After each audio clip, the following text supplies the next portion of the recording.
તાલુકાના નડેલાવ ખાતે વિકસિત ભારત સંકલ્પ યાત્રા રથનું ગ્રામ લોકો દ્વારા ઉષ્માભેર સ્વાગત કરવામાં આવ્યું અને આ કાર્યક્રમમાં Radha Bharat gas agency stall સાથે સરકારની ઉજ્જવલા યોજનાની કીટનું વિતરણ કરવામાં આવ્યું। ગરબાડા તાલુકાના નડેલાવ ગામે વિકસિત ભારત સંકલ્પ યાત્રા કાર્યક્રમ યોજાયો હતો, જે કાર્યક્રમમાં ગરબાડા તાલુકા પંચાયત પ્રમુખ મયુરભાઈ ભાભોર દ્વારા સરકારની વિવિધ કલ્યાણકારી યોજનાઓથી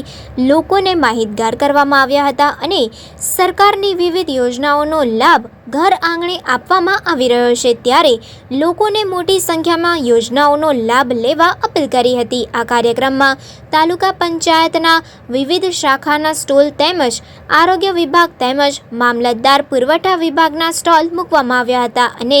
લોકોએ મોટી સંખ્યામાં સરકારની વિવિધ યોજનાઓનો લાભ મેળવ્યો હતો। આ કાર્યક્રમમાં દાહોદ સાંસદ જશવંતસિંહ ભાભોર, ધારાસભ્ય મહેન્દ્રભાઈ ભાભોર, તાલુકા વિકાસ અધિકારી રાઠવા, તાલુકા ભાજપ પ્રમુખ પ્રજીતસિંહ રાઠોડ, શૈલેષભાઈ ભાભોર, તાલુકા સદસ્યો, જિલ્લા સદસ્યો, સરપંચ અને ગ્રામજનો મોટી સંખ્યામાં ઉપસ્થિત રહ્યા હતા।